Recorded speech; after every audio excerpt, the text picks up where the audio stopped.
Before crowns became symbols of nationhood, and before royal families were reduced to constitutional figures or ceremonial icons, monarchy in Europe was a raw, dangerous, and deeply human institution, born from warfare, myth, sacred belief, and bloodline. And in this story, we are not beginning with glittering palaces or formal coronations, but with tribal leaders, warrior kings, and sacred dynasties whose authority rested on survival, conquest, and the belief that power itself was inherited, because the roots of European monarchy stretch far deeper than medieval castles, reaching back into the ancient world where kingship was inseparable from religion, land, and the will of the gods. And to understand Europe's ancient royal families, we must first step into a time when the concept of a nation barely existed, when loyalty was personal rather than national, and when ruling families were not just political leaders but living symbols of cosmic order.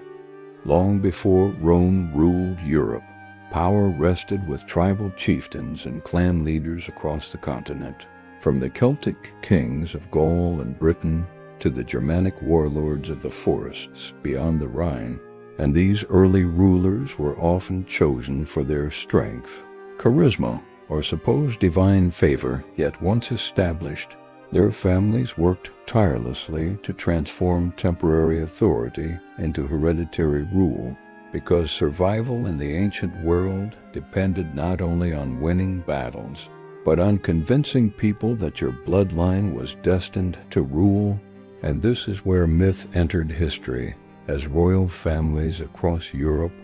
claimed descent from gods, heroes, or legendary founders, blending storytelling with politics in a way that made rebellion feel like sacrilege.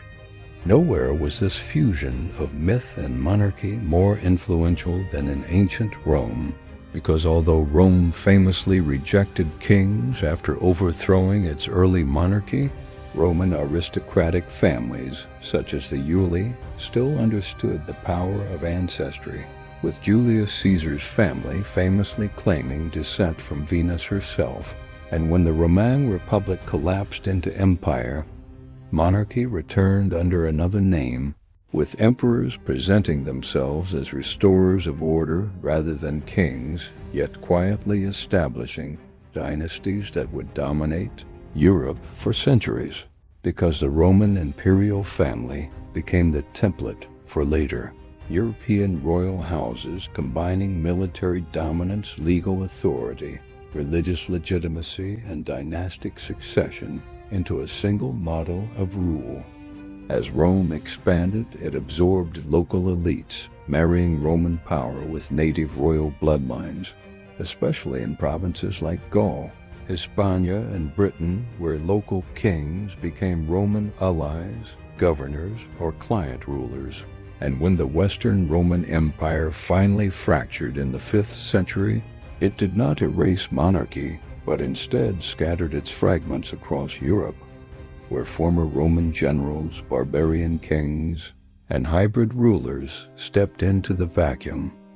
laying the foundations for medieval royal families, because the so-called barbarian kingdoms that followed Rome were not chaotic accidents, but carefully constructed dynasties eager to appear legitimate, stable, and eternal. The Merovingians in what is now France are a perfect example, emerging from the Frankish tribes as warrior kings who combined pagan traditions with Roman administration and, eventually, Christian legitimacy. And their founder, Clovis I, understood something crucial about monarchy's future in Europe, that religion was no longer optional, and by converting to Christianity, Clovis aligned his bloodline with the dominant spiritual authority of the age, ensuring that his descendants would rule not just by the sword, but by divine approval, a pattern that would repeat itself across Europe as ancient royal families embraced Christianity to strengthen their claims, turning kings into God's chosen rulers on earth.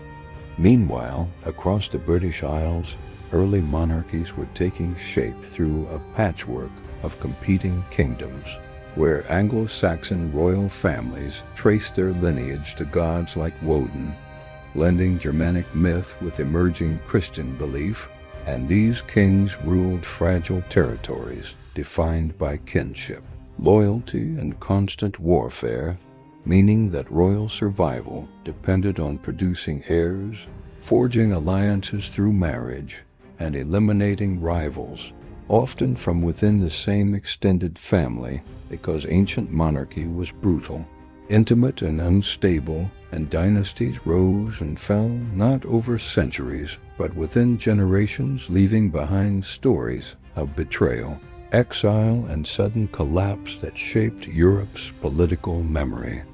Further east in Scandinavia, early royal families ruled as sea-kings, their authority tied to control of trade routes, raiding networks, and sacred sites. And although later medieval sources romanticized Viking kingship, the reality was that these rulers were constantly challenged, needing to prove their worth through success in battle and generosity toward followers. Yet even here, royal bloodlines mattered deeply, and sagas preserved genealogies linking kings to legendary ancestors, reinforcing the idea that leadership flowed through family lines, not chance.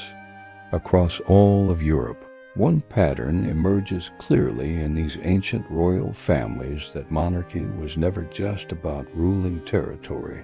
but about controlling narrative, memory, and identity, because by the early Middle Ages, ruling families understood that their survival depended on being remembered as rightful rulers, not temporary strongmen, and so they invested heavily in genealogy, religious patronage, and symbolic rituals that turned family history into national destiny. And monasteries played a critical role in this process, recording royal lineages, preserving dynastic myths, and framing kings as protectors of both land and faith.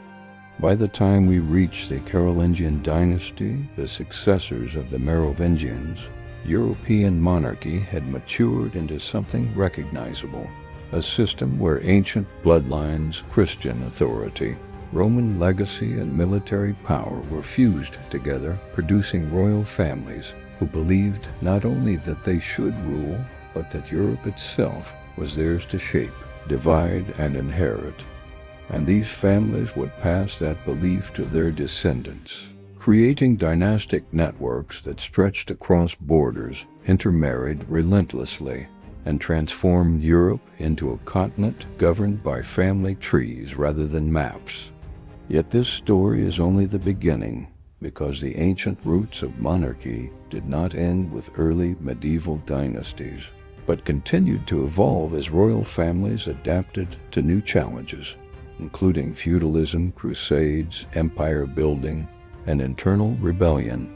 And in the next part, we will follow how these ancient bloodlines expanded, collided, and sometimes vanished, giving rise to the great royal houses that would dominate Europe for 1,000 years. Because to understand kings and queens, we must first understand the families behind the crowns, and how their ancient origins still echo through European history today.